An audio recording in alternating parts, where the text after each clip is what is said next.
School में पढ़ाई में कैसे थे आप? अब ये भाई तेरे को पता है यूट्यूब एक मेन स्ट्रीम करियर बन सकता है। नहीं, लिटरली लोग कहते हैं कि यार एक तो मैथ्स की स्ट्रीम में जाओ या बायोलॉजी की जाओ। अब मैं भी कंफ्यूज, मेरे माँ बाप भी confuse. Teaching was never in my mind. आप रणवीर अलाहाबादी के घर पे भी रहते हैं। इंजीनियरिंग कॉलेज में जाने के बाद आपका क्या एक्सपीरियंस? रोया भी, काफी उदास भी हुआ, अपने डिसीजन पे फ्रस्ट्रेट भी हुआ। तो एमएस के लिए वो इंडिया से बाहर जाए या इंडिया में ही करे? वहां पे अपॉर्चुनिटीज, माहौल, लोग सब अलग होता है, बट भाई एट व्हाट कॉस्ट। शादी के लिए थोड़ा टिप्स मिल जाता तो।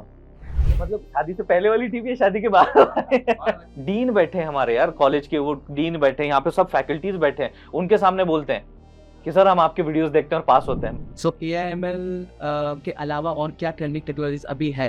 Apart from that there are many things. अब पहली इनकम के बारे में बताओ, वो कितनी आई थी?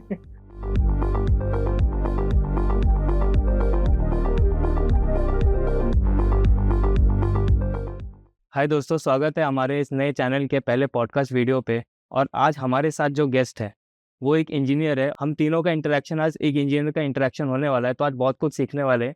और हमारे गेस्ट के बारे में क्या ही बताओ, ये क्या नहीं है। वो सबसे पहले उन्होंने इंजीनियरिंग की, कंप्यूटर साइंस से, पुणे से इंजीनियरिंग की है। उसके बाद उन्होंने यूट्यूब स्टार्ट किया। यूट्यूब पे उनके ऑलमोस्ट अभी 6 लाख से ज़्यादा सब्सक्राइबर्स हैं। फिर उन्होंने डिजिटल मार्केटिंग भी की है, पॉडकास्टर भी है, टेडेक्स स्पीकर और इन्फ्लुएंसर भी है, टीचर भी है, और मेरे स्कूल के दोस्त Shridhar Mankar AKA 5 minutes engineering. Hi Shridhar, welcome to our channel. Hello ji, hello ji, धन्यवाद यार, अपनी यारी दोस्ती में आपने बुला लिया और मैं आ भी गया। अब देखते हैं अभी आगे क्या प्रश्न आप पूछेंगे और मैं उसका जस्टिफाइडली आंसर दे पाऊंगा या नहीं, बट या थैंक यू फॉर दैट। या हेलो श्री, तो सर मैं पहला ये बोलना चाहूँगा कि आपको अगर यहाँ पे आने में कोई दिक्कत हो या कुछ?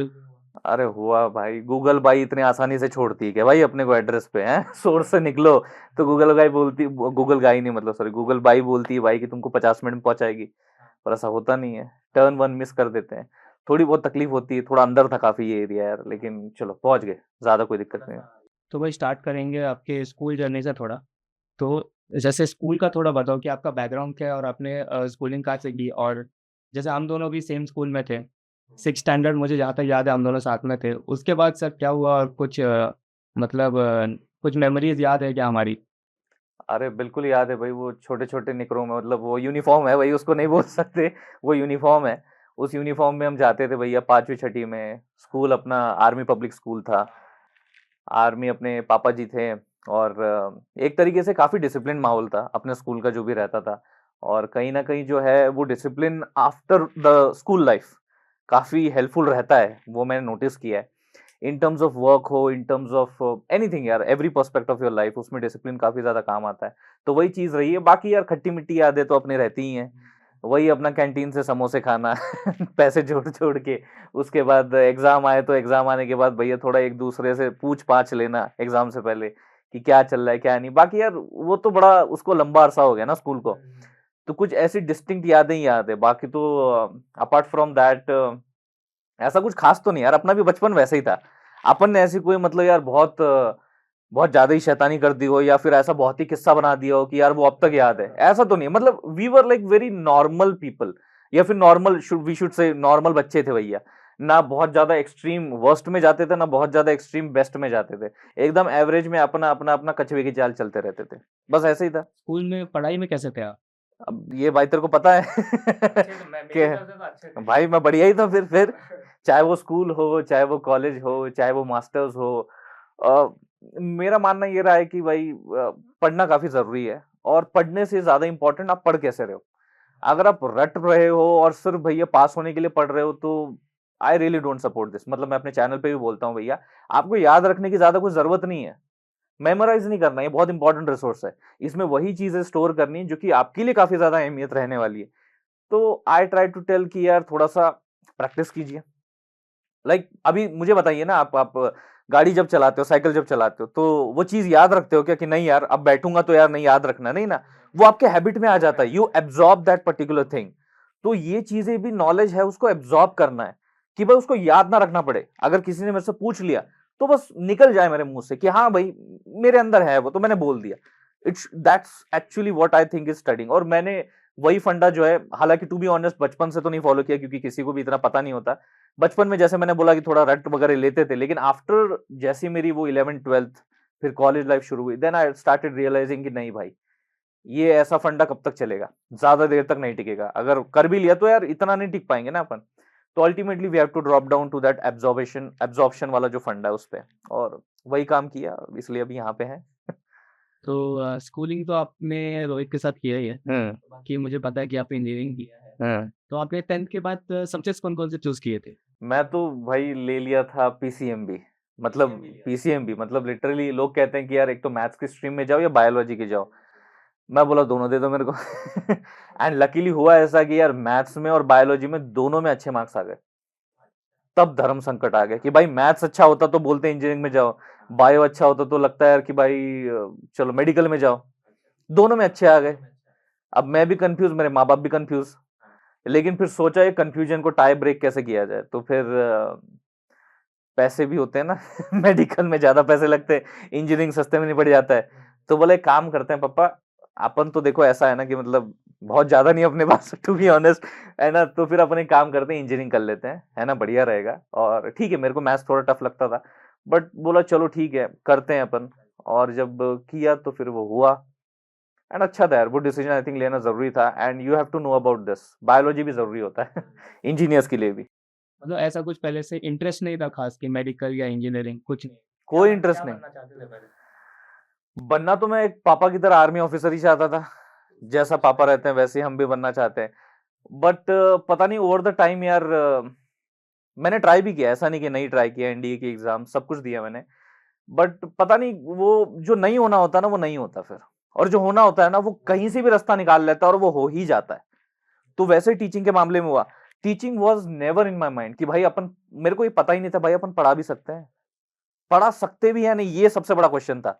बट वो कहते हैं ना, मैंने जैसे बताया कि अगर होना होता है तो वो रास्ता ढूंढ ही लेता है। अब रास्ता ढूंढा भी और निकला भी, और वो कहीं ना कहीं 3rd ईयर में निकला। इंजीनियरिंग कॉलेज में जाने के बाद आपका क्या एक्सपीरियंस है? मतलब आपने जैसे 12th के बाद आपने किया इंजीनियरिंग, सो आपने क्या-क्या पैरामीटर्स एक अपने सेट किए या देखे आपने कि अच्छा कॉलेज कैसा आप चूज़ कर सकते हो? वो आप थोड़ा बताना चाहेंगे? पहली बात तो यार, जैसे कि अभी बात मैं कर ही रहा था, पीसीएम भी सब ले लिया था, उसके बाद इंजीनियरिंग लेना है ये तो मैंने डिसाइड किया था। बट उसके बाद कुछ डिसाइड नहीं था, नथिंग वाज डिसाइड, कौन सा कॉलेज कौन सी ब्रांच कुछ भी नहीं। क्योंकि अब ये टोटली अननोन था ना मेरे लिए, क्योंकि उसमें मैकेनिकल भी है, इंस्ट्रूमेंटल भी है, इलेक्ट्रिकल भी है, इलेक्ट्रॉनिक भी है, सीएस भी है, एवरीथिंग इज देयर। बोला ख्याल है भाई। तो पूछताछ होती फिर रिलेटिव से, दोस्तों से, यारों से, सबसे पूछताछ होती कि यार अब क्या करें बताओ, अब इंजीनियरिंग लेना है तो कहाँ ले। तो देवर लाइक, कोई बोलता था सिविल ले ले, कोई बोलता था इंस्ट्रूमेंटेशन ले ले, कोई इलेक्ट्रॉनिक बोलता था। तो मैं बोला यार ये सब हटाओ, मैथ सबसे कम कहाँ लगती है। सबसे कम मैथ्स कहाँ लगती है।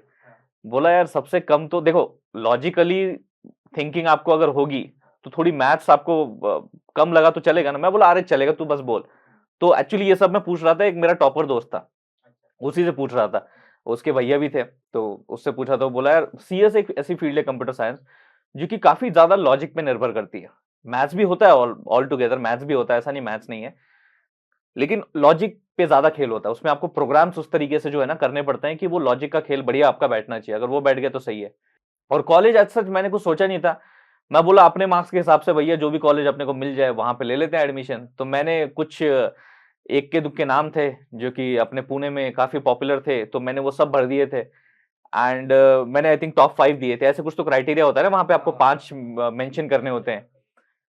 तो मेरे को पहला वाला नहीं लगा, दूसरा वाला भी नहीं लगा, तीसरा वाला भी नहीं लगा, चौथा भी नहीं लगा, पांचवा लग गया। और जब पांचवा लगा मैं बोला चल भाई ये तो लग गया, कम से कम कहीं तो पढ़ लेंगे। क्योंकि मैं इस फिलॉसफी में मानता हूं यार कि ये मैटर नहीं करता कि आप किस जगह पढ़ रहे हो, ये मैटर करता है कि कौन पढ़ रहा है। ऐसा भी हो सकता है ना भैया, बहुत बड़े इंटरनेशनल से कॉलेज में, स्कूल में जाके आप वहां पे जाके मटरगस्ती कर रहे हो, पढ़ ही नहीं रहे हो, तो फायदा क्या वहां पे जाने का। ऐसा भी हो सकता है कि आप बड़ी नॉर्मल से कॉलेज में गए हो, एकदम लाइक लोकल कॉलेज में गए हो, जहां लेट से ज्यादा फैसिलिटीज नहीं है, सुविधाएं नहीं है, पढ़ाने वाले इतने शिक्षक नहीं है, लेट से छोटा सा कैंपस है, ज्यादा प्लेसमेंट भी नहीं है, लेट से, मतलब मैं ऐसा एक सिनारियो आपके सामने बिल्ड कर रहा हूं। लेकिन वहां पे भी अगर कोई पढ़ ले और पढ़ने वाले इंटेंशन से अगर जो वो जाए, तो वो क्रैक कर सकता है काफी बड़ी कंपनीज भी, या फिर खुद का भी कुछ स्टार्ट कर सकता है, यू नेवर नो। स्टार्टअप का तो भैया बूम चल ही रहा है अभी, तो खुद का भी कुछ स्टार्ट करता है, तो ये हो सकता है पॉसिबली। और मैं वो सेकंड कैटेगरी में थोड़ा बैठने वाला था कि मेरे को ज्यादा फर्क नहीं पड़ता कि कौन सा कॉलेज है क्या है, मैं तो भैया मेरे को जाके पढ़ना है, मेरे को जाके टीचर को सवाल पूछना है अगर समझ में नहीं आया तो, मेरा क्राइटेरिया क्लियर था। तो बोला ठीक है करते हैं। और फिर जैसे ही एंटर किया, फिर सबसे बड़ा बॉम्ब फूटा पहले दिन इंजीनियरिंग के।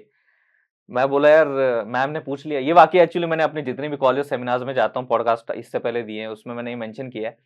पहली लेक्चर में जो है हमारे जो मैडम थे, उन्होंने जस्ट एक ओवरऑल आइडिया लेने के लिए कि बच्चों की अंडरस्टैंडिंग क्या है, फर्स्ट डे पे उन्होंने मुझसे क्वेश्चन पूछा, प्रिंट हेलो वर्ल्ड। तो भाई मैं ब्लैंक हो गया, क्योंकि सीएस तो नहीं लिया था, अपने मैथ्स बायोलॉजी लिया था। बोला सीएस का तो बैकग्राउंड नहीं है। अब मेरा माइंडसेट ये था कि मैं पूरे क्लासरूम में प्रिंटर ढूंढ रहा था। मैं बोला मैम को प्रिंट हेलो वर्ल्ड करके दे दो भाई, उनको जरूरत है, उनको चाहिए भाई, तो मैं प्रिंटर ढूंढ रहा हूँ। मेरे को नहीं आया ऑब्वियसली आंसर, वो मन में तो ये सोच रहा था ना मैं प्रिंटर दे दो। फिर बाद में बाकी स्टूडेंट जो है वो इस क्वेश्चन के वैरायटी में आंसर दे रहे थे। मैं बोला जिसका बेसिक आंसर मेरे को नहीं आ रहा, बाकी इसके वैरायटी वाले आंसर दे रहे हैं। भाई बड़ा गलत पंगा ले लिया अपन ने। मैं बोला ये चीज नहीं सूटेबल है अपने लिए। रोया भी काफी, उदास भी हुआ, अपने डिसीजन पे फ्रस्ट्रेट भी हुआ, लेकिन कहते हैं ना वो एक चीज है कि यार इतना जल्दी गिव अप करने का नेचर नहीं अपना। बिकॉज अपने को देखना है कि अगर गिव अप नहीं करता तो ऑन द अदर साइड अपने को क्या मिलता। ये क्यूरियोसिटी मेरी हर बार रही है कि अगर गिव अप नहीं करता तो ऑन द अदर साइड क्या मिलना है। तो मिल गया 5 मिनट्स इंजीनियरिंग, और वो आज मैं ही नहीं, सब देख रहे हैं। अवॉइडिंग। जैसे 6 साल पहले हम इंजीनियरिंग करते थे, मतलब 6 7 8 साल हो गए, अभी तो 4 साल जॉब को भी हो गया। तो जैसे इंजीनियरिंग की थी हमने, तो हमारा 12th में जैसे मार्क्स लाओ, फिर एक जेई वगैरह एग्जाम दो, कॉलेज में एडमिशन लो, देन कॉलेज करके जॉब लो नॉर्मल।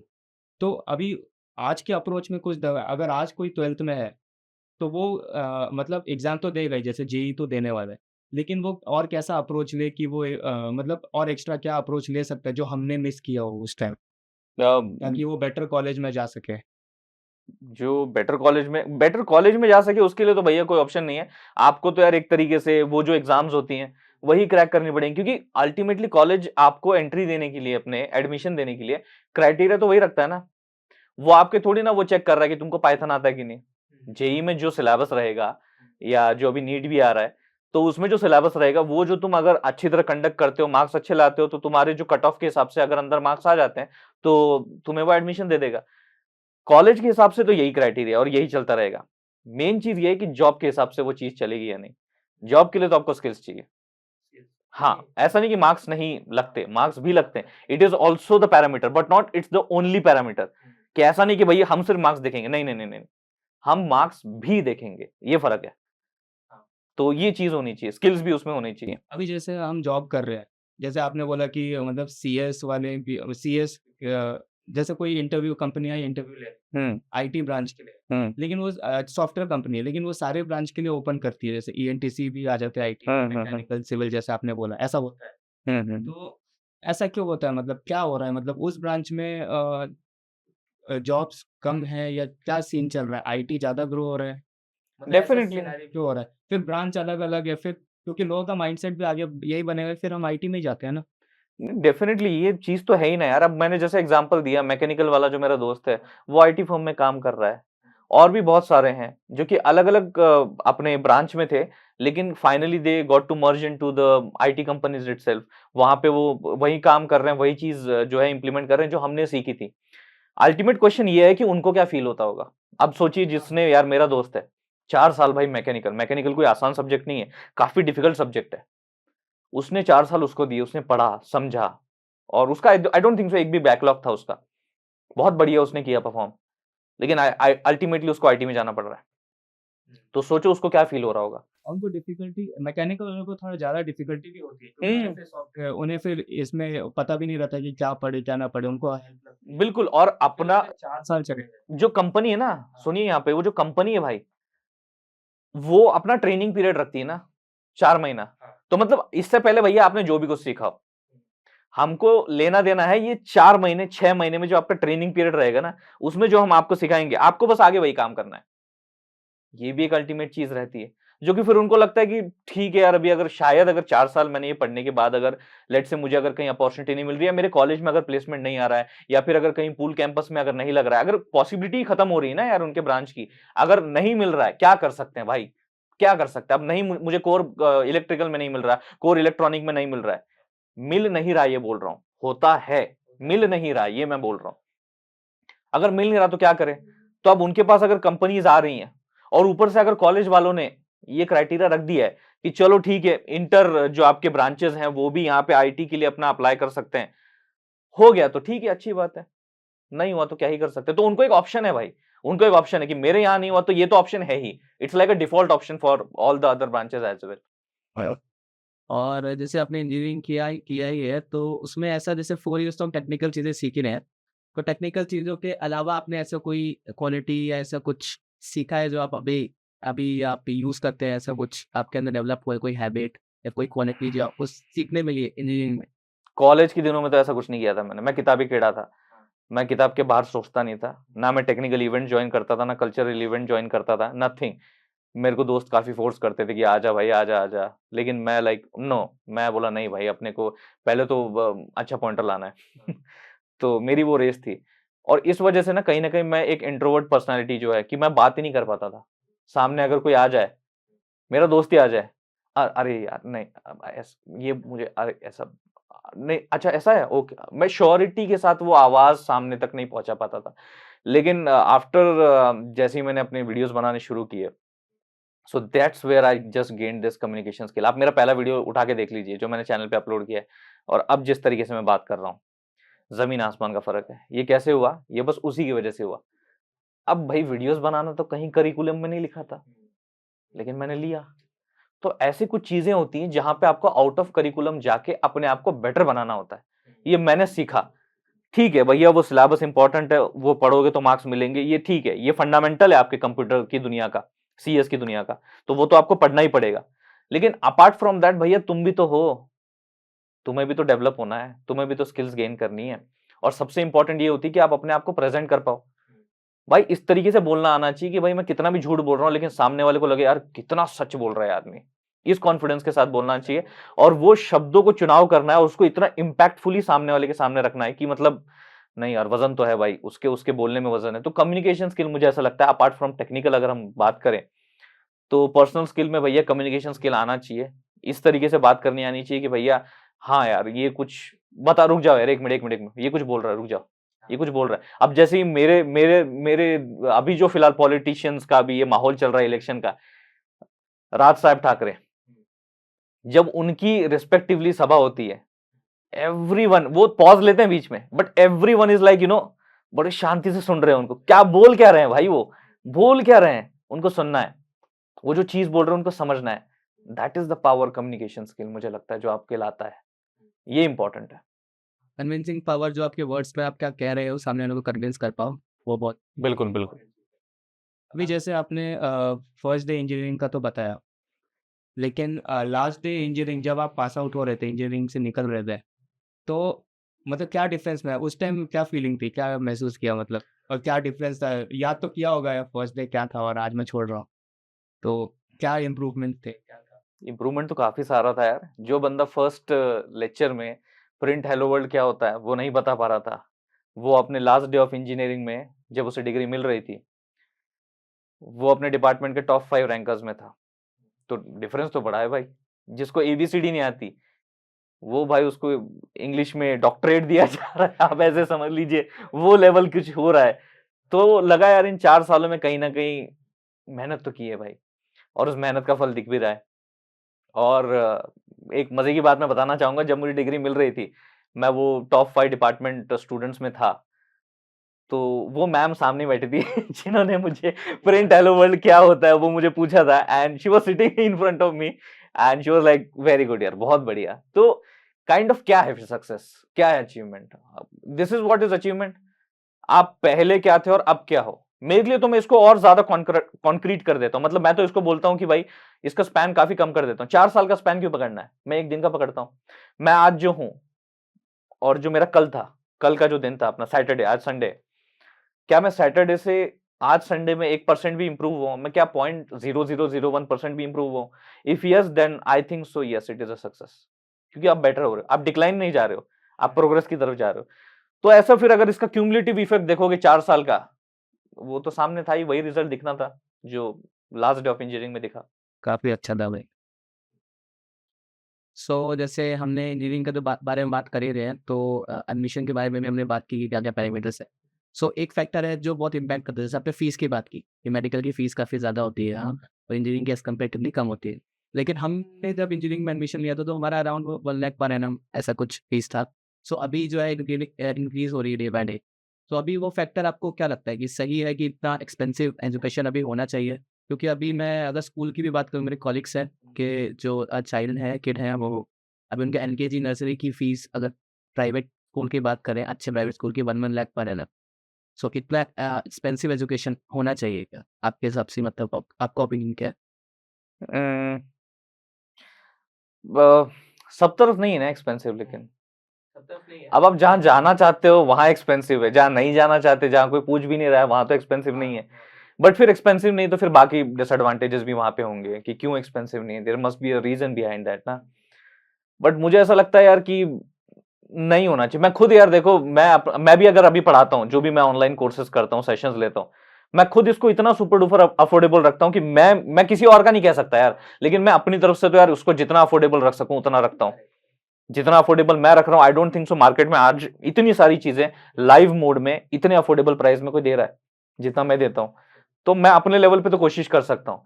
बाकी दूसरे कॉलेज लेवल पे, स्कूल लेवल पे तो मैं सिर्फ सजेशन दे सकता हूँ। सजेशन मैं ये सिर्फ दे सकता हूँ कि यार देखो, जो एजुकेशन है it is right for everyone, मतलब ये सबका राइट है भाई कि पढ़ना है, सीखना है, आगे बढ़ना है। तो यार इतना हाई फीस रखना I don't think so is quite affordable by everyone, by every class. जो भी यार देखो, अभी थोड़ी ना यार कि अभी सभी अमीर है भाई, हैं? तो तुम सबके लिए एक क्राइटेरिया नहीं रख सकते ना। स्टूडेंट हर एक पार्ट से आते हैं, हर एक जगह से आता है, तो भाई सबके लिए एक, मैं ये नहीं कह रहा कि बहुत ही कम कर दो भाई फीस, या फिर ये भी नहीं कह रहा कि अभी जैसे बहुत हाई है वैसा रखो। कहीं तो बीच का रास्ता निकालो। बीच का रास्ता निकालोगे ना तो कहीं ना कहीं यार सबको एक अपॉर्चुनिटी मिलती है। कहीं ऐसा ना हो जाए यार कि बस फीस ज्यादा थी इसलिए मैं पढ़ नहीं पाया।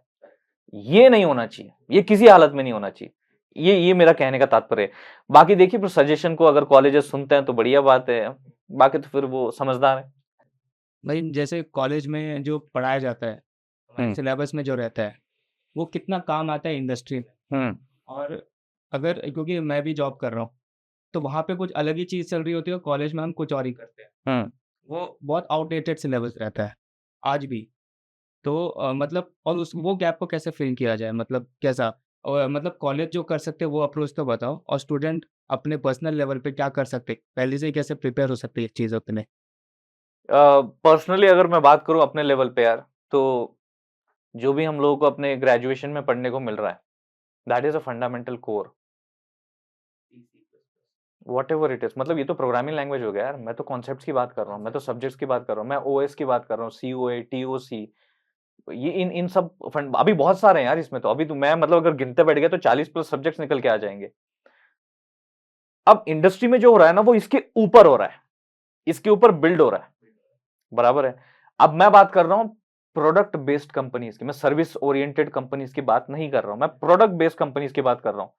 प्रोडक्ट बेस्ड कंपनीज में डीएसए, उप्स हो गया, ये अपना सीओए हो गया, ओएस हो गया, यही तो सारी चीजें जो पूछी जाती हैं, क्योंकि वो प्रोडक्ट के ऊपर काम कर रहे हैं। और प्रोडक्ट किसके ऊपर काम करता है? इन्हीं चीजों पे काम करता है, फंडामेंटल्स पे काम करता है। जब तक आप फंडामेंटल अप्लाई नहीं करोगे, आपका प्रोडक्ट सक्सेसफुली रन नहीं होगा और लोगों को पसंद नहीं आएगा। बिकॉज भाई उसका कोर ही वही है, वो बना ही वो आइडिया से है। सर्विस ओरिएंटेड में थोड़ा मामला अलग होता है। सर्विस ओरिएंटेड जो कंपनीज, जो कि बहुत सारी हमारे कंट्री में, उनका थोड़ा फंडा अलग होता है। उनको एक स्पेसिफिक फ्रेमवर्क होता है, उस फ्रेमवर्क पे उनको काम करना होता है। उनको बताया जाता है कि यार इस तरीके से चीज होगी तो आपको इसे ऐसे हैंडल करना है, ये होगा तो ये करना है, इस तरीके से सर्विस प्रोवाइड करनी, ये डेडलाइंस होती है। तो मतलब एक बेसिक फ्रेमवर्क में रह के उनको काम करना होता है। तो उन केसेस में, अब जैसे कि भाई तू भी बोल रहा है कि मेरा भी फ्रेमवर्क ही है मैं नाम नहीं लूंगा, लेकिन तेरा भी फ्रेमवर्क ही है, तू एग्री करेगा भाई। तो वहां पे फिर यार ज्यादा आपको लगता है कि यार इट इज नॉट रिलेटेड, कि जो पढ़ा था शायद वो इतना काम नहीं आ रहा है। बट रिमेंबर यार, वो कोर चीज है भाई, शायद वो अभी तक मुझे काम नहीं आया, शायद काम नहीं है। कंपनी चेंज करने के बाद काम आए। बिल्कुल, आगे तो भविष्य तुम भी नहीं जानते।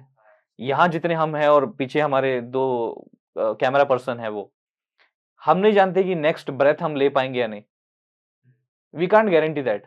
तो तुम क्या गारंटी ले रहे हो यार कि ये यूजलेस है? कौन बोला तुमको? ये हक किसने दिया कि ये जो 4 साल सीखा वो यूजलेस है?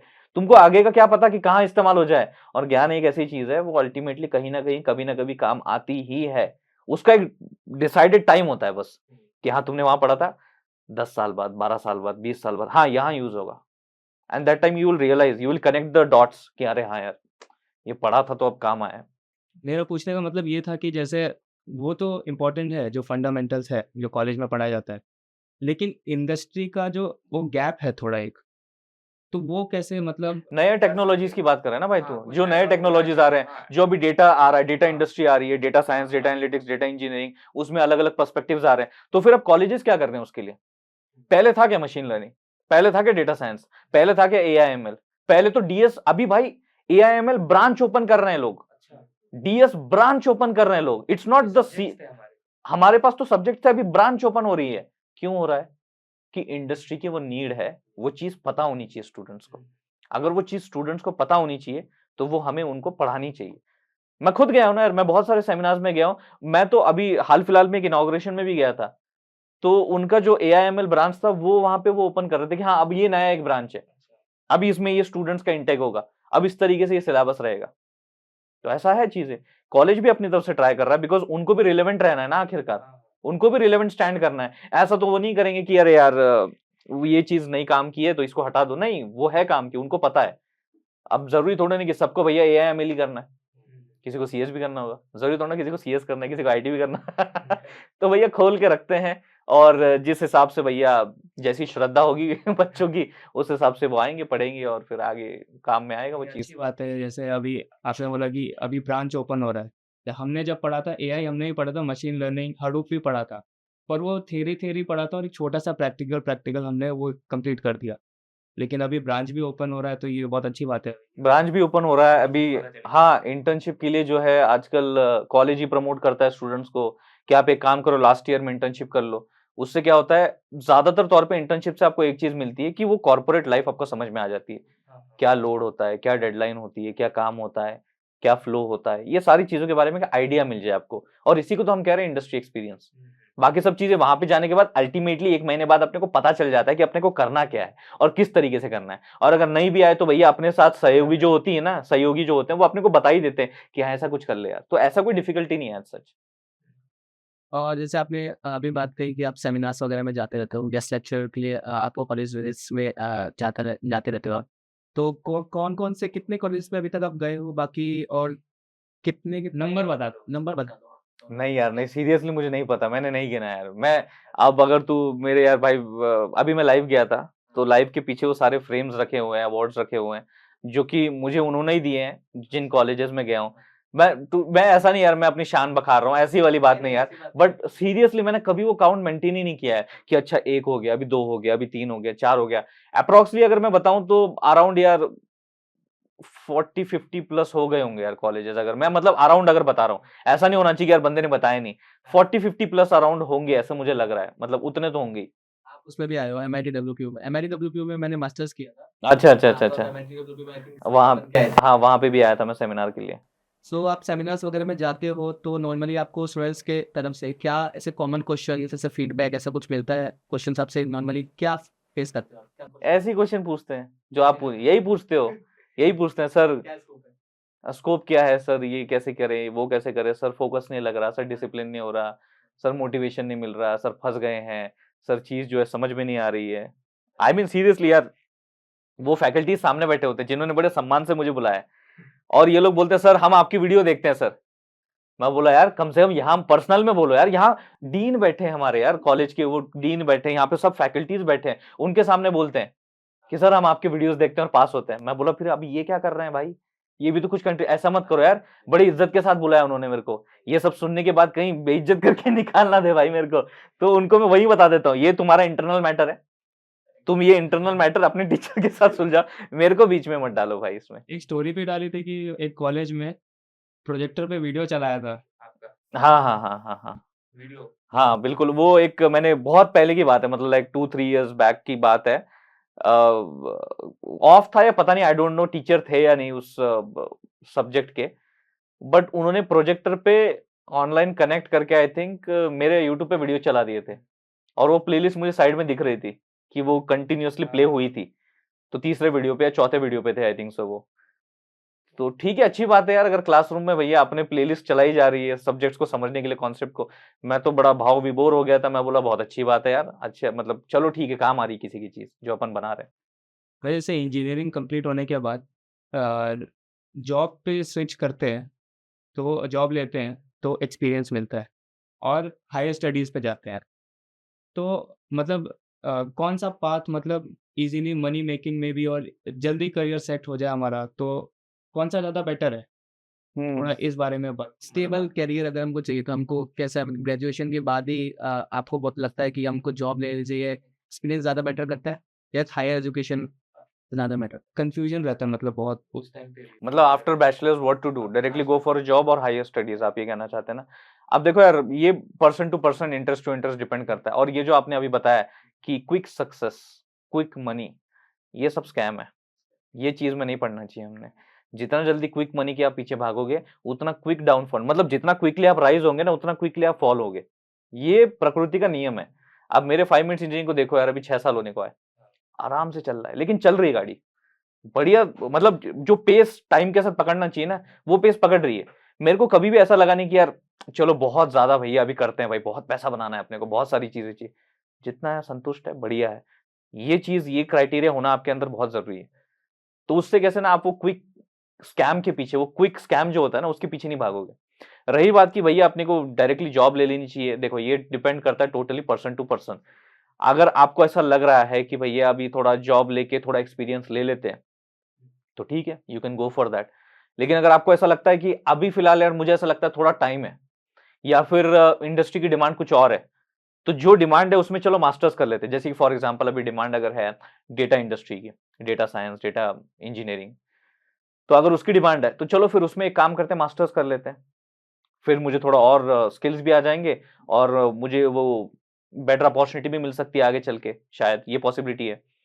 लेकिन अगर सिर्फ आप भैया मुझे फ्यूचर स्टडी करके मास्टर डिग्री मेरे नाम के आगे लगानी है, तो इसके लिए मैं एमबीए, एमएस, कुछ भी भैया जो मैं एमटेक, एमई जो भी करना चाहता हूं कर लूंगा, तो फिर भाई you are wasting your time.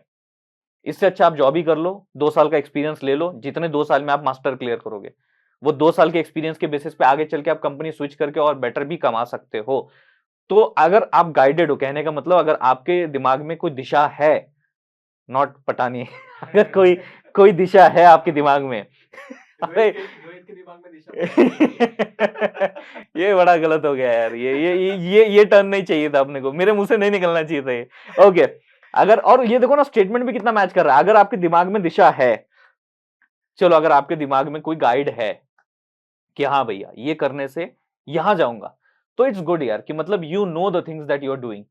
But unknowingly कुछ भी करना, कुछ भी मतलब इट्स लाइक फिर यार, इससे अच्छा है भैया कुछ देख लो, कुछ कर लो।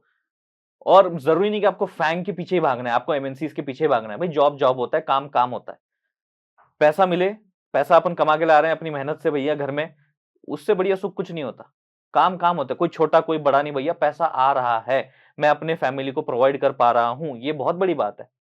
तो इसलिए यार ये फैंग ही होना चाहिए, एमएनसी होना चाहिए, मेरे को तो वहीं जाना, नहीं तो नहीं जाऊंगा। ऐसे भैया बहुत सारे मेरे स्टूडेंट्स हैं जो मुझे बताते हैं, सर मैं ना पिछले 3 साल से फैंग के लिए और एमएनसी के लिए ट्राई कर रहा हूँ, लेकिन सर हो नहीं रहा है। मैं बोला you are wasting your time. 3 साल में अगर तू किसी और स्टार्टअप में, लेट से यार स्टार्टअप में लग जाता भाई, तू किसी लोकल कंपनी में लग जाता, जरूरी नहीं एमएनसीज में ही जाओ, एक्सपीरियंस मिल जाता है यार तेरे को। भाई जैसे आपने भी हायर स्टडीज़ किया है, आपने एमटेक किया है, बिल्कुल। तो सीओईपी से किया है, जो कि पुणे का नंबर 1 कॉलेज है। जी। तो उसके बाद आपने मतलब सीओई आपका अप्रोच कैसा था कॉलेज जब आप ढूँढ रहे थे एमटेक के लिए? अब एक्चुअली टू बी ऑनेस्ट यार, मैं कहूँ आफ्टर, मतलब जब मेरा बैचलर चल रहा था, तो उस दौरान यार मैंने काफी सीयूईपी के बारे में सुना। मैं बोला यार ये अजब कॉलेज यार, इसके लिए लोग लिटरली तड़प रहे हैं कॉलेज में एडमिशन लेने के लिए, ऐसा क्या है इस कॉलेज में। और बहुत सारे लोग जो है मतलब काइंड ऑफ, नहीं नहीं जॉब नहीं लेंगे यार, मतलब पढ़ने जाना है सीयूईपी में, मास्टर्स वहीं करेंगे। इतना सब कुछ, इतनी क्यूरियोसिटी मेरे अंदर बिल्ड हुई ना थ्रू दोस 4 इयर्स। उससे पहले नहीं, मुझे ऑनेस्टली नहीं पता था सीयूईपी के बारे में, जबकि अगर देखा जाए मेरा जो कॉलेज था उसके एकदम नजदीक ही था सीयूईपी तो मुझे एकदम ये हुआ कि यार ये ऐसा क्या है, मतलब वहां पे यार क्या माहौल है, क्या हो रहा है वहां पे, जरा देखते हैं। तो उसके लिए मैंने भैया मैं बोला मास्टर्स तो करना है, सिर्फ उस चीज को जानने के लिए कि भाई वहां पे क्या है, शायद कोई और बेटर अपॉर्चुनिटी मुझे वहां पे मिल जाएगी। तो मैं बोला वहां पे अगर मुझे मैकेनिकल में भी एडमिशन मिल रहा होगा तो भी मैं ले लूंगा। ऑब्वियसली सीएस से मैकेनिकल नहीं मिलता, बट स्टिल मेरा कहने का वो तरीका था, कहने की मेरी वो बात थी कि अगर वो मिल भी गया तो भी ले लूंगा। एंड मुझे वहां पे मिल गया mechatronics. Mechatronics is interdisciplinary branch जिसमें आपका instrumentation, CS, mechanical, electrical, electronic सब कुछ था भाई वहां पे। Everything was there in that one branch, robotics and all that. तो लिया तो सही मैंने, लेकिन ऑब्वियसली बात है जब इतनी सारी चीजें एक साथ आ जाती है तो डिफिकल्ट हो जाता है।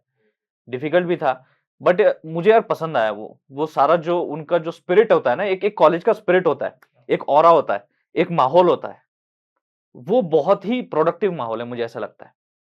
और काफी जो चीजें है ना, वो प्रैक्टिकल अप्रोच के साथ वहां पे रखी जाती है। शायद मैंने मास्टर्स किया इसलिए थोड़ा वो प्रैक्टिकली ज्यादा ओरिएंटेड था, वो चीजें वैसी थी ज्यादा।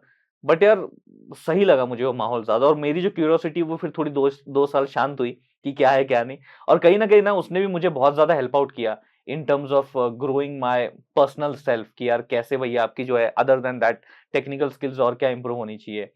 वहां मास्टर्स था तो थोड़ा मुझे वो थोड़ा लीनियंसी दे देते थे कि चलो आप रिकॉर्ड कर लो कोई वीडियो रिकॉर्ड कर लो।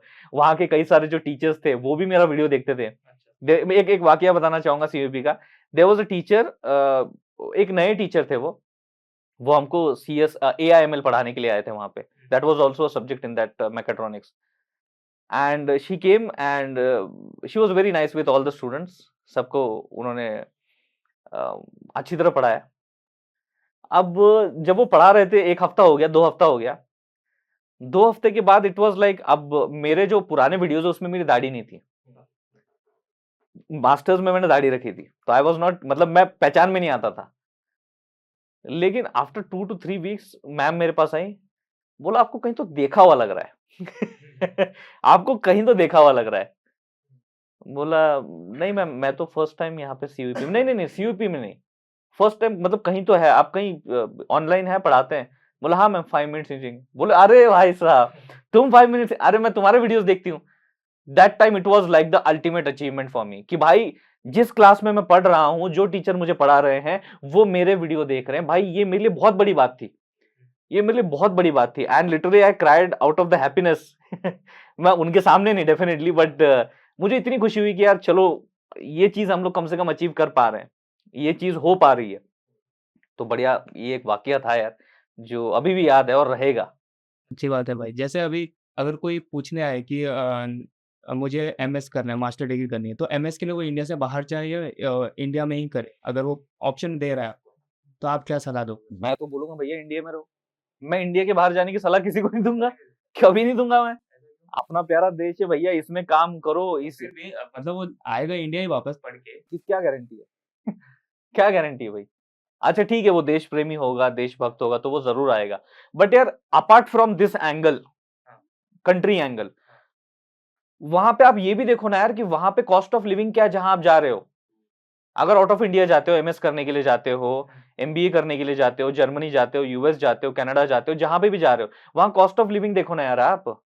आपको एजुकेशन लोन लेना पड़ता है यार, कितना महंगा है वहां पे। और वहां पे आपको साइड जॉब भी करना पड़ता है, लोन लेने के बाद भी साइड जॉब करना पड़ता है सस्टेन करने के लिए। जबकि यहां पे it can be very easy, घर की रोटी खाओ, कॉलेज जाओ, पढ़ाई करो, यहाँ पे भी डिग्री मिल रही है। आई नो वहां पे अपॉर्चुनिटीज, माहौल, लोग सब अलग होता है, बट भाई at what cost, at what cost. और कई बार ना, मैं ये नहीं कह रहा, मैं इसको जनरलाइज नहीं करना चाहूंगा स्टेटमेंट को, बट मैंने ऐसे देखा है कि थोड़ी हवा लग जाती है। चाहे वो मैं यहाँ पे जेंडर स्पेसिफिक बात नहीं कर रहा कि सिर्फ लड़कों को ही हवा लग जाती है, मैं यहाँ पे इन जनरल बात कर रहा हूँ, लड़का हो लड़की हो, वहां की ना थोड़ी सी एक एक माहौल बैठ जाता है, उनको लगता है अरे यार let's plan the future here, ऐसा लगता है ना, वापस नहीं आना चाहते थे। हाँ, तो ये दो चीजें रहती है, एक तो कॉस्ट ऑफ लिविंग आपको मेंटेन करना पड़ता है वहां पे, एंड बीइंग अ स्टूडेंट वो बेयर करना काफी मुश्किल हो जाता है। और फिर यार हमारे यार माँ बाप, यार हमारे पेरेंट्स, वो तो कभी हमको ना नहीं बोलेंगे कि यार वो बंदा पढ़ने के लिए या बंदी पढ़ने के लिए जाना चाहती है तो हम क्यों मना करें उनको, वो मना नहीं करेंगे। बट भाई बर्डन कितना डाल रहे हो, ये भी तो एक चीज हो जाती है। तो देखिए, लेकिन अपार्ट फ्रॉम दैट अगर फिर भी आपकी दिली इच्छा है कि कोई नहीं यार मैं हैंडल कर लूंगा, कोई नहीं अपन यार चीजें हो सकती पॉसिबल, तो करिए। जब लग जाए कि भैया आप चीजें हाथ के बाहर जा रही है, it's not in our control, वापस आ जाइए, बात खत्म। एक्सपेरिमेंट करने के लिए क्या दिक्कत है? सो जैसे सीओईपी में आपने मास्टर्स किया है, तो आपने बोला कि एक कॉलेज का एक ना ऑरा रहता है, एक अच्छे एम्बियंस। एम्बियंस रहता है। सो उसके अलावा जैसे हम नॉर्मल कॉलेज की बात करें, तो उसके अलावा क्या डिफरेंस आपको की डिफरेंस दिखता है नॉर्मल कॉलेज या एक प्रीमियम कॉलेज में, क्या डिफरेंस आपको लगता है? ऐसा तो यार एज सच मैं बोलूंगा, जो अप्रोच होता है ना कॉलेज का, फैकल्टीज का अपने स्टूडेंट्स के प्रति, और कहीं ना कहीं जो सुविधाएं फैसिलिटीज जो होती हैं, जो प्रोवाइड की जाती है, इसीलिए तो कहीं ना कहीं वो डिफरेंस काउंट करता है ना। फिर वो कितना स्ट्रिक्ट हो आप, कितना डिसिप्लिन्ड हो, ये भी कहीं ना कहीं मैटर करता है। क्योंकि all together what you are doing by providing these all things, आप ये सब चीजें उनके अंदर एब्जॉर्ब करवा रहे हो। 4 साल का समय के कम नहीं होता, 2 साल का समय भी कम नहीं होता, चाहे बैचलर हो या मास्टर हो। आप ये चीज एक्चुअली टेक्निकल ज्ञान तो दे ही रहे हो, इट्स लाइक ठीक है, मतलब ये तो हो ही रहा है, ये बाय डिफॉल्ट चीज है, लेकिन इसके साथ और क्या है, what you have other things to offer other than that. तो वो मुझे लगता है कि वो ज्यादा हो जाती है फिर काउंट में, जब हम इस कॉलेज की बात करते हैं और बाकी कॉलेज की बात करते हैं। तो वो जो अपार्ट फ्रॉम टेक्निकल जो अदर ऑफरिंग्स होती है ना, वो बहुत गुना बढ़ जाती है, और शायद उस वजह से वो डिफरेंस स्टैंड करता है। बट जैसे मैंने कहा यार कि ये सब ठीक है, सुपरफिशियल बातें, कॉलेजेस की जो हम कंपैरिजन करते हैं, ये सुपरफिशियल बातें।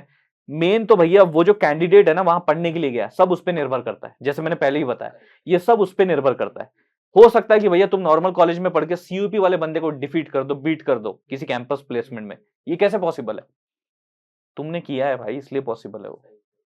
उस बंदे ने नहीं किया होगा जो सीयूपी में पढ़ता होगा, या फिर लेट्स से कोई भी बड़ी इंस्टीट्यूट में पढ़ता होगा, नहीं किया होगा उसने, इतनी मेहनत नहीं की होगी, इतनी पढ़ाई नहीं की होगी। लेट्स से मैं बोल रहा हूँ, लेट्स से अज्यूम बोल रहा हूँ, नहीं तो ऑडियंस बड़े गलत वे में ले लेती है। लेकिन नॉर्मल फैक्टर ये भी रहता है कि जैसे आप नॉर्मल कॉलेज की बात करें, प्लेसमेंट भी एक चीज रहती है, प्लेसमेंट एक रहती है। हाँ, ये भी एक बहुत बड़ा फैक्टर रहता है कि वहां पे प्लेसमेंट्स काफी अच्छी रहती है। तो वही मैं बोल रहा हूँ ना, अपार्ट फ्रॉम टेक्निकल ऑफरिंग में ये भी एक पार्ट आ जाता है, दैट इज अ प्लेसमेंट। दो चीजें होती है प्लेसमेंट में भी, कि आपको कितनी प्लेसमेंट ला रहे हो और किस पैकेज की प्लेसमेंट ला रहे हो। अगर आप सिर्फ प्लेसमेंट ला रहे हो तो वो एक दूसरा पर्सपेक्टिव हो जाता है, लेकिन आप भाई हायर पैकेज की प्लेसमेंट ला रहे हो, वो एक ऑल टुगेदर डिफरेंट पर्सपेक्टिव हो जाता है। क्या आप प्रोडक्ट बेस्ड कंपनीज ला रहे हो या सर्विस ओरिएंटेड कंपनीज ला रहे हो, ये भी एक डिफरेंस अप्रोच होता है, जो कि आपको इन कॉलेजेस में क्लियरली देखने को मिल जाएगा। करेक्ट। सो इतनी तो हमने काफ़ी बातें की इंजीनियरिंग के बारे में। सो एक क्वेश्चन और पूछना चाहूँगा मैं कि जैसे इमर्जिंग टेक्नोलॉजीज है इतना, आपने एआई एमएल भी पढ़ा है, मैंने भी पढ़ा हुआ है एआईएमएल। सो एआईएमएल के अलावा और क्या ट्रेंडिंग टेक्नोलॉजीज अभी है जो कि इन फ्यूचर आ सकती है या जो अभी ट्रेंड में है? चलिए पहले इस सवाल का जवाब दे देता हूँ कि इट्स नॉट अबाउट ओनली यार डेटा साइंस या डेटा इंडस्ट्री या AIML. Apart from that there are many things. Cloud भी है, बहुत इंपॉर्टेंट है क्लाउड। और आजकल तो भैया मुझे लगता है कि कोई भी कंपनी ले लो, कहीं ना कहीं किसी ना किसी पर्पस के लिए क्लाउड से कनेक्टेड होंगे ही वो, चाहे प्रोसेसिंग हो, स्टोरिंग हो, वट एवर इट इज। बहुत सारे फीचर होते हैं उसके भी, तो क्लाउड में तो है भैया फ्यूचर, और वो रहेगा ही। दूसरी बात है आईओटी, इंटरनेट ऑफ थिंग्स। भैया हर एक चीज को जब हम लोग बोलता कर देंगे, बोलता करना मतलब क्या, कम्युनिकेट करना। अब यहाँ पे 2 कैमराज है, ये कैमरा उसको बता रहा है ये अच्छा नहीं बोल रहा वो कैमरा इसको बोल रहा है ये सवाल अच्छे नहीं पूछ रहे यार। तो भाई अगर ये चीज होने लग जाए तो कितना कमाल होगा। मतलब जो चीज हमने अभी तक फिल्मों में देखी है, वो इन रियलिटी लाने का जो कैपेबिलिटी है वो आईओटी के अंदर है। एंड सिर्फ सोलोली आई शुड नॉट से आईओटी, आईओटी के साथ फिर एमएल भी जुड़ जाता है, फिर वो भी एक अपना ही अलग फ्यूचर है कि आईओटी के साथ एमएल जुड़ रहा है, कि वो डेटा तो सेंस कर रहा है, कैप्चर कर रहा है, लेकिन भाई उसको प्रोसेस करके एक्शन भी अपने आप ही ले रहा है, उसको फोरकास्ट भी कर रहा है, प्रिडिक्ट भी कर रहा है टाइम सीरीज के जरिए। तो ये सारी चीजें ऑल टुगेदर आ जाती है, तो ये है फ्यूचर। कि यूएस में एक मैकडॉनल्ड्स जो रहता है, उन्होंने ऑलरेडी एक मशीन बनाया जिस पे आप ऑर्डर कर सकते हो, तो ऑब्वियसली कुछ स्टाफ कम हो, लेकिन उन्होंने एक ऑटोमेटेड पूरा बनाया, एक इंसान नहीं है उसमें काम करने के लिए। रोबोट आपको ऑर्डर ले रहा है, रोबोट आपको ऑर्डर दे, मतलब वो सर्व कर रहा है, सब कुछ बिलिंग वो कर रहा है, उसमें एक भी ह्यूमन नहीं। चाइना में तो ऑटोमेटेड टैक्सीज है जो ड्राइवरलेस चल रही है, सिर्फ आपको ओटीपी एंड ऑन डालना है, डेस्टिनेशन डालना है और वो ड्राइवरलेस चलेगी विदाउट एनी जीरो एक्सीडेंट्स। और ये चल ड्राइवरलेस इंडिया में लाके दिखाओ इंडिया। जब वो रिक्शा वाला यहाँ से कट मारेगा ना जब वो बीच में वो हमारी दादी, वो नहीं देखते वो ट्रैफिक सिग्नल लाल है या पीला है या हरा है, वो चल पड़ते हैं, फिर देखते तुम्हारा ड्राइवरलेस चलता है कि नहीं। मैं ड्राइवरलेस में भी क्या है कि जैसे जो एरिया उन्होंने जहाँ पे ड्राइवरलेस चल रही है, वहाँ पे सारी ड्राइवरलेस चल रही है। इसीलिए बहुत प्रॉपर चल रही है। हाँ, लेकिन जब फिर वो अपन प्रॉपर ड्राइवर वाली आ जाएंगी तो वो नहीं सुनती फिर, वो तो हाथ यहाँ का देता जाता उधर है तो फिर ड्राइवरलेस वालों को पागल कर देंगे हम। लेकिन कहने का तात्पर्य मेरा ये है कि जैसे भी यार तुमने एग्जांपल दिया, जो भी रिपीटेटिव टास्क होते हैं, रिपीटेटिव ओरिएंटेड जॉब्स जो होते हैं ना, वो रिप्लेस होंगे, वो रिप्लेस होंगे कि यार हाँ अब ये चीज इसके द्वारा की जा सकती है। बट जो नॉन रिपीटेटिव है, जो थोड़े थिंकिंग ओरिएंटेड है कि भाई देखो यार कौन है एआई का बाप, कौन है? हम ही तो है, हमने तो जन्म दिया उसको, बराबर है? तो बाप होता है, तो वो वहीं रहेगा, अपन तो अपनी जगह रहेंगे। कंसिस्टेंट आप तब रहोगे या रिलेवेंट आप इंडस्ट्री में तब रहोगे जब आपको ये पता होगा कि ये कौन है, एआई कौन है, एआई के बारे में आपको जानकारी होगी, क्योंकि तब आप उसे काम बता पाओगे। लेकिन जब आपको एआई के बारे में जानकारी नहीं है तो फिर एआई आपको सिखाएगा, जैसे कि अभी सिखा रहा है चैट जीपीटी लेकिन जब तक हम एलएलएम के बारे में नहीं जानेंगे कि चैट जीपीटी का पीछे का बैकएंड आइडिया, जो जीपीटी मॉडल्स हैं, एलएलएम्स हैं, ट्रांसफॉर्मर्स हैं, एनकोडर्स हैं, डिकोडर्स हैं, ये पूरी हिस्ट्री है उसकी, जब तक ये चीजें हमें समझ नहीं होगी, जब तक इसका इंप्लीमेंटेशन में हम नहीं लेंगे, और भी बहुत सारी चीजें इसके all together existing let's say pre trained LLM model को इस्तेमाल करके भैया हम अपना खुद का कुछ नया बनाएंगे, तो क्या किया आपने? बच्चे का इस्तेमाल करके भैया पैसा कमाया है सही बात है कि नहीं? तो उसमें कहां रिप्लेस हुए आप? आपने तो उसका इस्तेमाल किया। तो मेरा यही हर बार कहना होता है इस क्वेश्चन पे, ट्राई टू यूटिलाइज एआई। वो कभी रिप्लेस नहीं कर पाएगा, वो तो आपके इशारों पे नाचेगा, ए भाई क्या चल रहा है, ऐसे ये चीज होती है। तो human mind is the best mind, तो वो तो रिप्लेस नहीं कर सकता है। एक जो ह्यूमन में जो एक चीज होती है कि एआई इमोशनल इंटेलिजेंस होती है, वो हम एआई में हम नहीं डाल सकते। हाँ, वो चिट्टी रोबोट तो आजकल नहीं बनते, पता नहीं बन सके, आगे आगे बन सके। हाँ, अभी जैसे यूट्यूब पे आते हैं थोड़ा, आपके यूट्यूब के तो यूट्यूब एक मेन स्ट्रीम करियर बन सकता है? नहीं, कभी भी नहीं। मतलब भाई मेन स्ट्रीम मतलब आप क्या कहना चाहते हो? टू बी Mainstream मतलब जैसे जिसने कुछ नहीं करना, मेरे को सिर्फ यूट्यूब करना है यूट्यूब कर रहा है, यार। उस पे टाइम दे अपना, तो कितनी पॉसिबिलिटी है कि वो उसका करियर बन जाए आगे फ्यूचर? देखो यार, मैं तो हमेशा सलाह देता हूँ कि कभी भी एक नाव पे सवार मत हो, keep some backup with you, मेरा ये कहना होता है। अब देखो मैं भी यूट्यूब कर रहा हूँ, लेकिन पैरेलली मैं बहुत सारी और चीजें भी कर रहा हूँ, मार्केटिंग भी, लाइव सेशंस भी, और भी बहुत सारी चीजें, और भी लाइक बिहाइंड द सीन, मतलब जो ऑनलाइन नहीं है, ऑफलाइन है, वो भी बहुत सारी चीजें।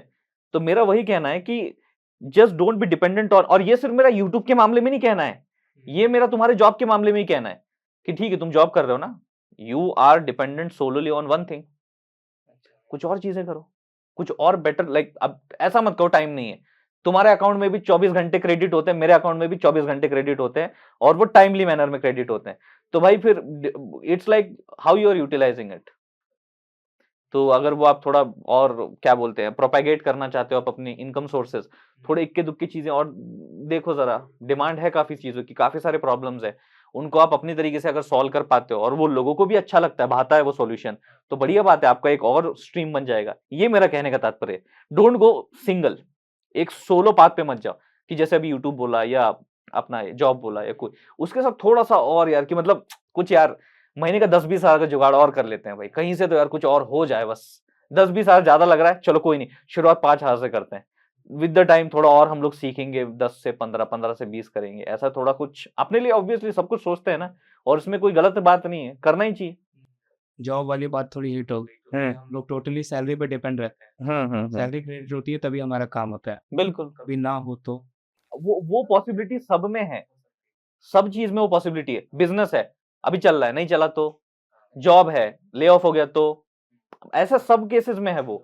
ऑनलाइन आप पढ़ा रहे हो, अब ऑनलाइन अब बहुत सारे ऐप बैन हो गए, अगर कोई ऑनलाइन क्लाने वाला ऐप बैन हो गया तो, बराबर है। तो ऐसी बहुत सारी चीजें हो सकती, पॉसिबिलिटीज हैं, बट कहीं ना थोड़ा सा बप्पा पे थोड़ा विश्वास रखना है कि नहीं, जो मेन स्ट्रीम है वो भी चलता रहे, और बैकअप भी हम अपनी तरफ से एक्शन ले, बैकअप क्रिएट करने के लिए। Primary as well as secondary.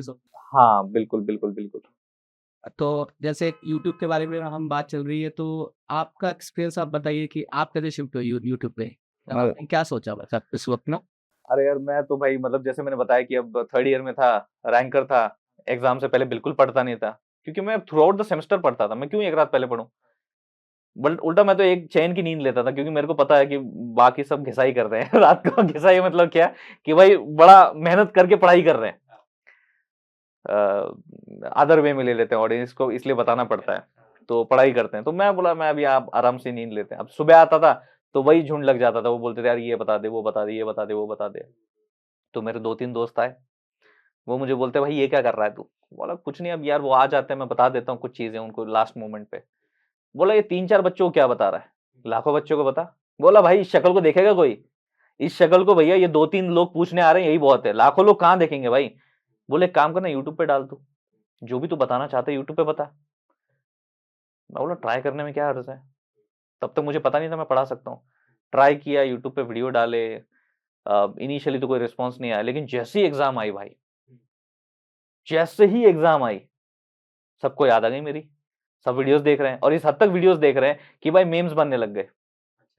वो मेम्स भी मेरे साथ इंस्टा पे शेयर करते थे, वो सर देखो ये हमने बनाया है सर ये आपके लिए। मतलब धन्यवाद जी, इसको मैं शेयर करता हूँ। तो जब वो मोमेंट आया तो मुझे लगा नहीं यार इस शक्ल को भैया एक दो नहीं लाखों लोग तो देखेंगे, और वही वही हो रहा है आजकल। तो वो एक स्टार्टिंग पॉइंट था यार कि यार कहीं आपको कोई आइडिया मिल जाती है खुद से, या कोई आइडिया दे देता है कोई आपका ही, तो कम से कम ट्राई करने में क्या अर्ज है, क्या होगा, नहीं काम करेगा ज्यादा से ज्यादा, काम कर गया तो बढ़िया बात है। भाई पहली वीडियो कितने दिन बाद वायरल गई थी? और मतलब अब पहली इनकम के बारे में बताओ, वो कितनी आई थी और कितने दिन बाद आई थी जब से आपने स्टार्ट किया डे वन से?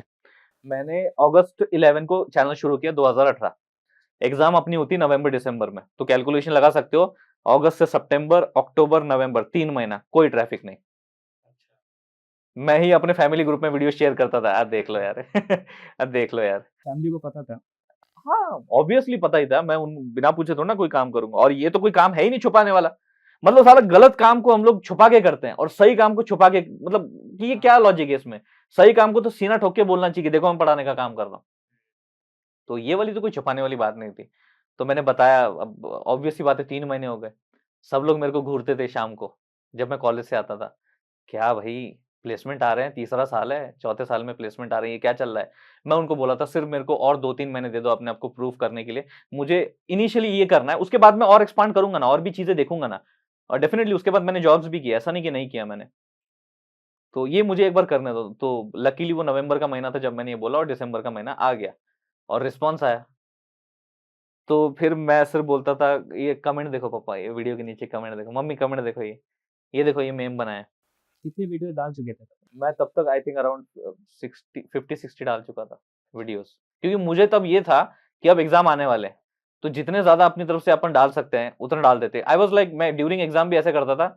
मैं जब अब चलो 2 दिन में एग्जाम शुरू होने वाली ना, तो मैं थोड़ा सा कॉलेज से जल्दी निकल जाया करता था वीडियो बनाने के लिए।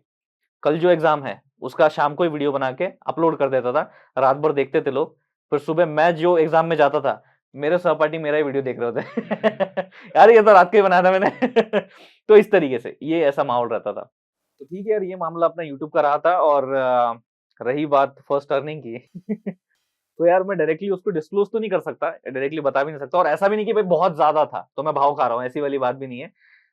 बट दाल रोटी निकल जाएगी, दाल रोटी निकल जाएगी 7 महीने की 7 महीने की दाल रोटी निकल जाएगी, इतना मैं कह सकता हूँ, तो समझ सकता है ना, ठीक है चलेगा। तो ये था कि आपने बोला कि आपने जॉब्स भी किया है, यूट्यूब के अलावा आपने जॉब्स भी किया है। हैं। सो आपने क्या पर्टिकुलरली पुणे में जॉब किया है या कहीं और भी आप गए थे? नहीं, कई बार मैंने जो है फ्रीलांसिंग किया कुछ चीज़ों का, फिर मार्केटिंग में थोड़ा इंटरेस्ट जागा तो मार्केटिंग का भी मैंने सीखा उसके बारे में। उसके बाद फिर मैंने बैंगलोर में किया मार्केटिंग के लिए, कुछ देर तक डिजिटल मार्केटिंग, फिर उसके बाद इन्फ्लुएंसर मार्केटिंग। उस दरमियान काफ़ी सारे इन्फ्लुएंसर से मेरी बातचीत भी हुई, उनसे इंटरैक्ट भी किया, और काफ़ी तो मेरे मतलब एजुकेशन डोमेन के ही इंस्ट्रक्टर्स थे, तो मुझे काफ़ी कुछ उनसे सीखने को भी मिला। ऑल टुगेदर फन एक्सपीरियंस था, लेकिन उसके बाद आई थॉट कि यार चलो ठीक है, अपन जो है थोड़ा टीचिंग की तरफ कंटिन्यू करते हैं, कुछ चीज़ें और एक्सप्लोर करते हैं, पैरेलली तो अपना मार्केटिंग वाला फंडा चलते रहेगा। तो डिजिटल मार्केटिंग आपने बैंगलोर में जाके सीखा क्या? नहीं, उससे पहले मैंने सीखा था।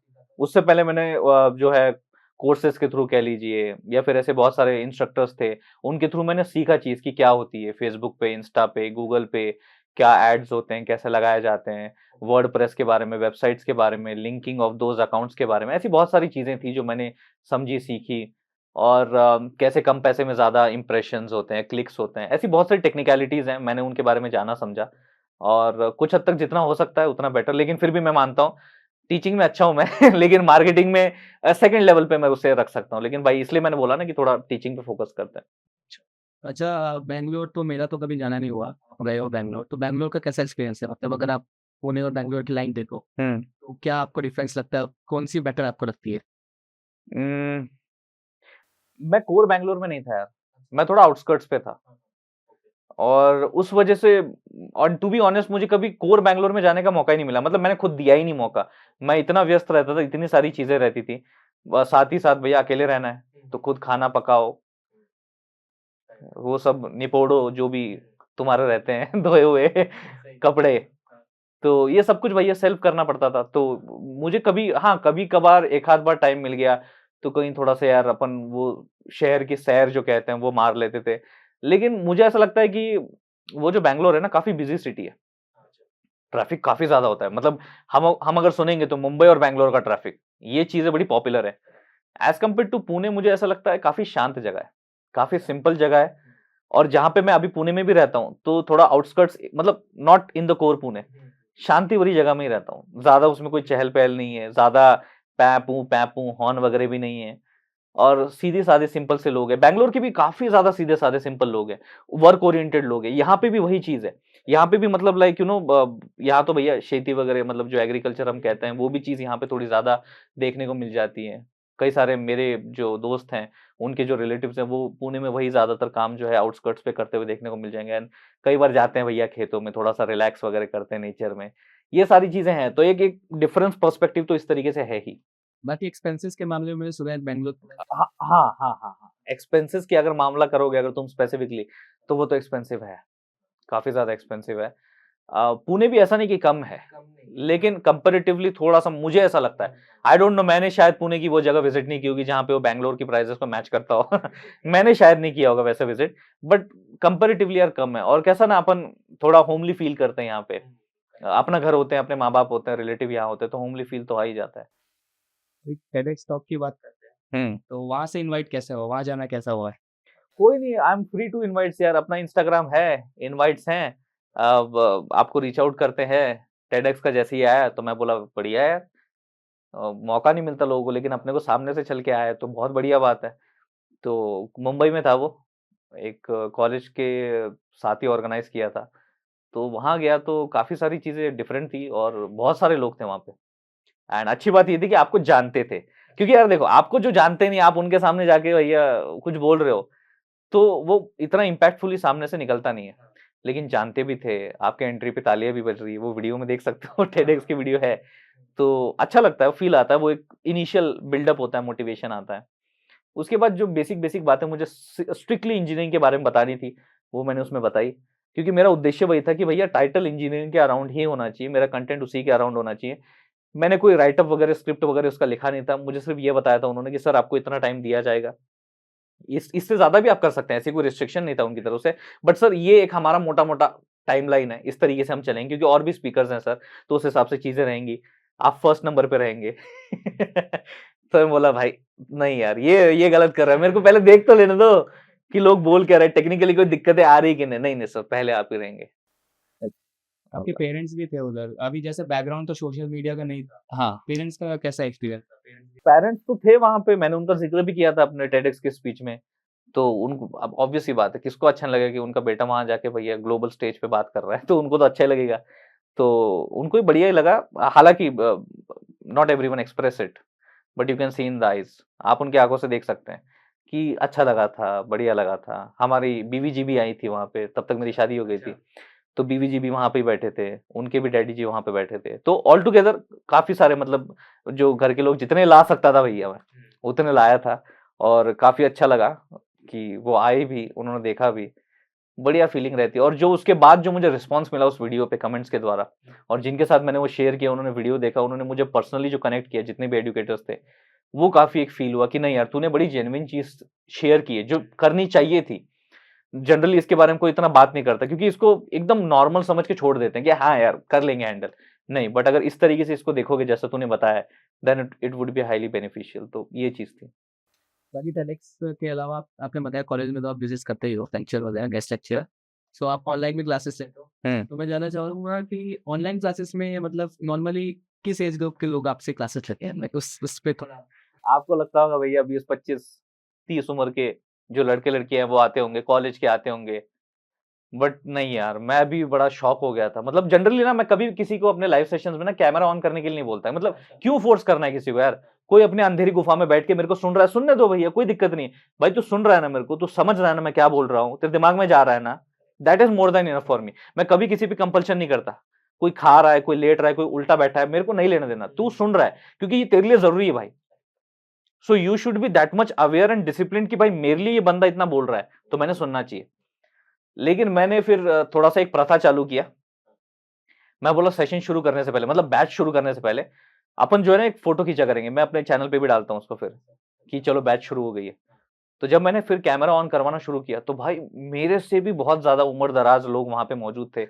कोई जज है, कोई वकील है, कोई डॉक्टर है, एंड व्हाट नॉट प्रोफेशन यार। मतलब वो स्विच करना चाहते हैं डेटा साइंस के इसमें।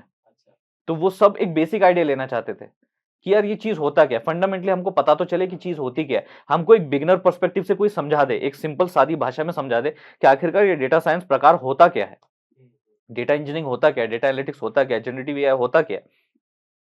लेकिन जब मैं उनको देखता था तो मेरा कॉन्फिडेंस ये हो जाता था, मैं बोला अरे यार इतने बड़े बड़े यार यहाँ पे लोग आए हुए हैं और इनको मैं सिखा रहा हूँ। कोई पीएचडी कर रहा होता था, किन्हीं को पीएचडी में भैया इन चीजों की जरूरत पड़ती थी, इन फंडामेंटल्स की जरूरत पड़ती थी, कोड की जरूरत पड़ती थी, तो पीएचडी करने वाले भी वहां पे आए थे। कोई डीन था, इतने सारे हाई लेवल पे, और कुछ अपने जैसे भी, मतलब यार मेरे उम्र के, अपने उम्र के भी वहां पे कुछ लोग थे। कोई एक और बताना चाहूंगा, एक ने तो भैया 10th पास किया था, सिर्फ 10th पास किया था, एकदम इत्तो सा चेहरा बेचारे का वो बैठा हुआ है समझने के लिए। मैं बोला भाई तेरे स्पिरिट को सलाम है कि तू इतने इनिशियल एज में तू ये ग्रेविटी समझ रहा है चीज की कि ये सीखना जरूरी है। तो ऐसे around various fields, around various ages भैया यहाँ पे सीखने के लिए आते हैं। And I really feel good यार कि मतलब चलो अपन इतने वैरायटी ऑफ ऑडियंस को जो है सर्व कर पा रहे हैं, कुछ चीजें बता पा रहे हैं। भाई एक लास्ट क्वेश्चन है, हम्म। close करेंगे। हम्म। अरविंद अरोरा सर और सेलिब्रिटी से मिलने का, मतलब इन क्रिएटर से मिलने का कैसा एक्सपीरियंस था? जैसे आप रणवीर अलाहाबादी के घर पे भी रहते हैं, वो कैसे हुआ एक बार बता दीजिए। अब हुआ कुछ ऐसा था कि मतलब पॉडकास्ट के लिए तो जाना ही था, और जब पॉडकास्ट के लिए गए तो दैट पर्सन जो कैमरा पे वो दिखते हैं जैसे जॉली पर्सनालिटी, जैसे हंसमुख पर्सनालिटी ना, इन रियल लाइफ भी कुछ वैसे ही है। काम के प्रति काफी ज्यादा डेडिकेटेड है। घर में आने के बाद वो एक कहते हैं hi hello warm welcome. Photo भी देखा होगा, जप्पी उप्पी मारे हुए व्लॉग भी देखा है। तो उसमें यार कहीं ना ऐसा लगता है कि यार जितना आप जमीनी स्तर से जुड़े रहेंगे ना, उतना बेटर आगे बढ़ पाओगे, है ना। हवा में कितना ही चल लोगे, कितनी लंबी छलांग कितनी जाती है हवा में, नहीं जाती ना। उससे बेटर तो भैया रास्ते पे चल के चल लो, आगे निकल लो। तो मुझे ऐसा लगता है कनेक्टेड ज्यादा फील होना चाहिए लोगों को जितना ऊपर जाएंगे। वो मैंने एक चीज देखी, सीखी। एंड जितने भी लोगों से मैं मिला ना, चाहे आप अरविंद अरोरा सर ले लीजिए, नवीन रेड्डी सर ले लीजिए, जितने भी एडुकेटर्स हैं, और भी टेक्निकल योगी सर जी ले लीजिए, हमारे मनोज दे ले लीजिए, जितनों से भी मैं वहां पे मिला, और भी बहुत सारे, I may be missing many of the names, but जितनों से भी मिला ना, मुझे एक चीज समझ में आई कि यार ग्राउंडेड होना बहुत जरूरी है, बहुत जरूरी है।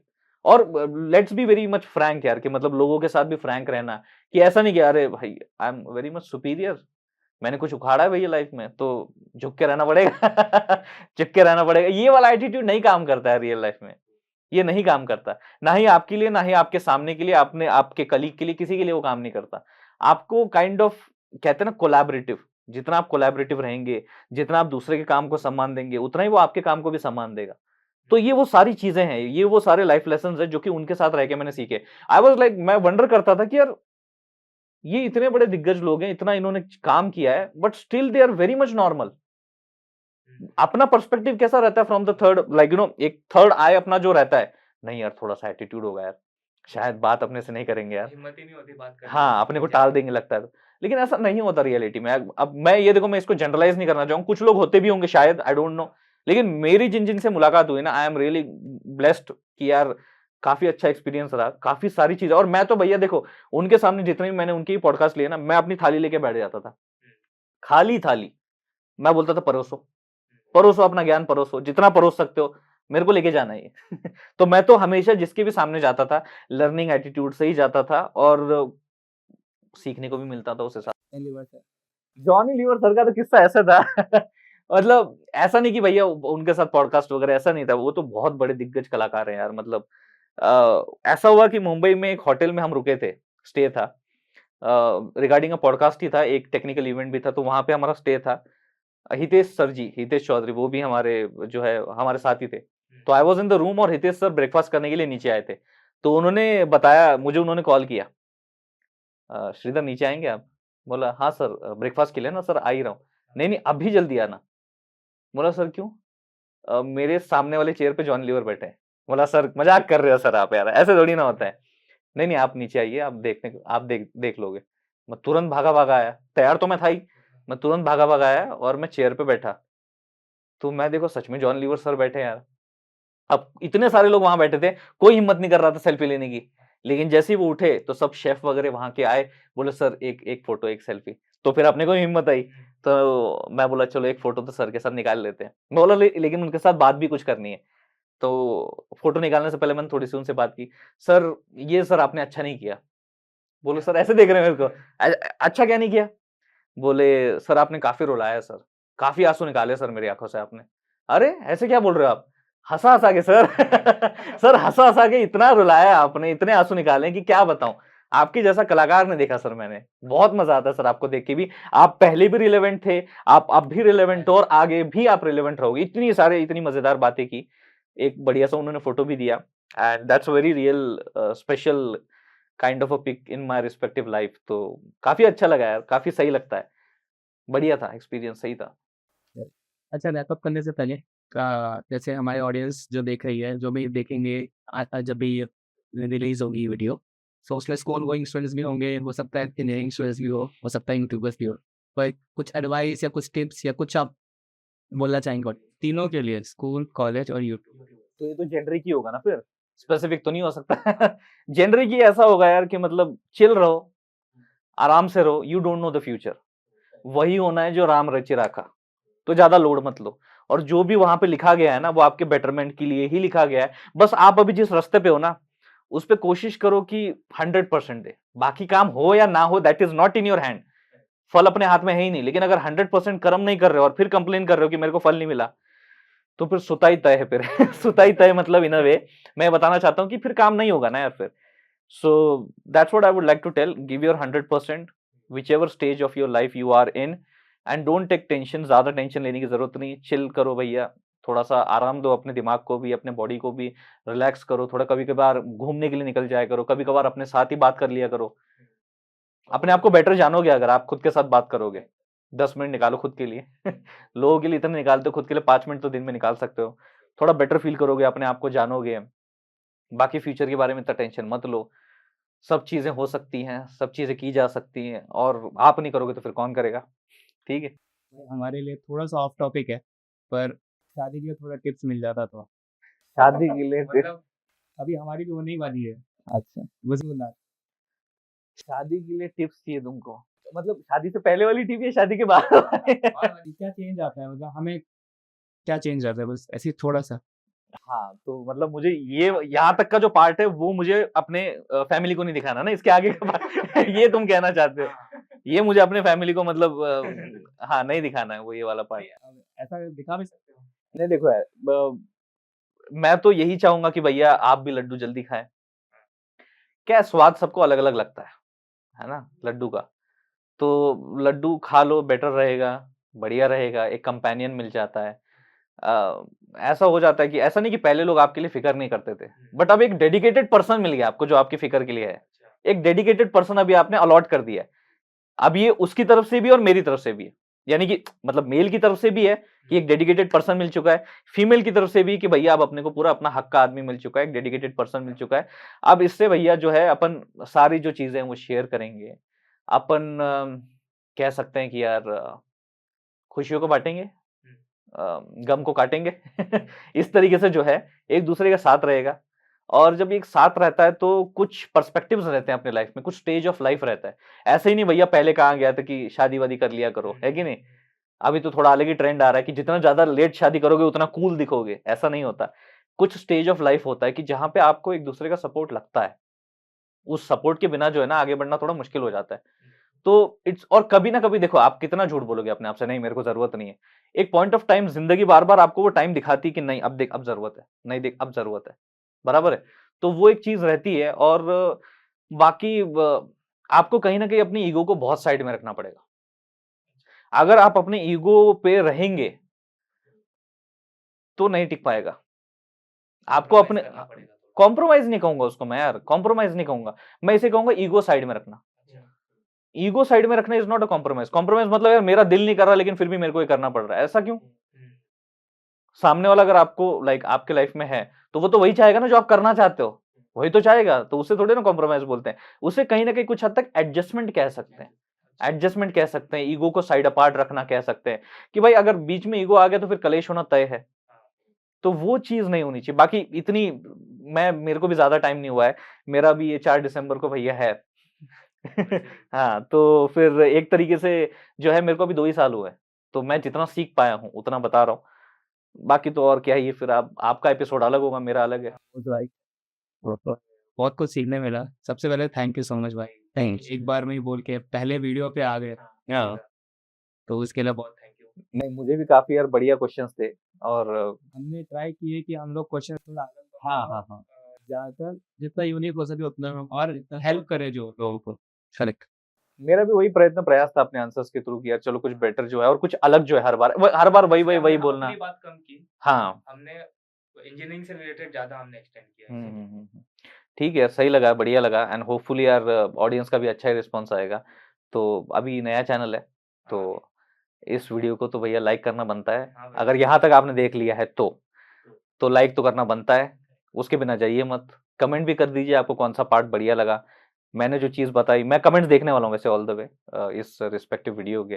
तो बताइए ज़रा आपको रिस्पेक्टिवली कौन सा पार्ट अच्छा लगा, और शेयर तो करना ही चाहिए, आई थिंक सो ना, सबके साथ शेयर करना है, शेयर तो करना ही चाहिए। और फिर अंत में अगर ये सब चीज़ें आपने करी दी है तो फिर एक लास्ट चीज़ भैया, सब्सक्राइब करना तो बनता है, तो वो भी कर दीजिएगा। नए चैनल है, जल्दी से जल्दी भैया ग्रो हो जाएगा। और भी बड़े अमेजिंग जो है ये रिस्पेक्टिव गेस्ट को, मैं जानता हूँ इनको, मेरे दोस्त हैं, तो ये अमेजिंग और रिस्पेक्टिव गेस्ट को लाएंगे, पॉडकास्ट लाएंगे, और भी पर्सपेक्टिव ऑफ लाइफ एक्सप्लोर करेंगे। बाकी मिलते हैं भैया इनके साथ ही फिर। थैंक यू भैया, हमारी लाइन आपने बोल दी। क्या करें, मैं बोला चलो यार अपनी तरफ से ही बोल देते ये हैं। prepare करके आए। Thank you so much. चलो, थैंक यू। भाई के भी चैनल को सब्सक्राइब करो, इनके सारे चैनल के लिंक्स है। 5 मिनट्स इंजीनियरिंग है, श्रीधर मानकर है, और 5MA पॉडकास्ट, ये 3 चैनल जो मैं जानता हूँ, तो इसको भी सब्सक्राइब करो। प्लीज कंटेंट तो प्लीज लाइक करिए, सब्सक्राइब करिए और कमेंट जरूर करिए।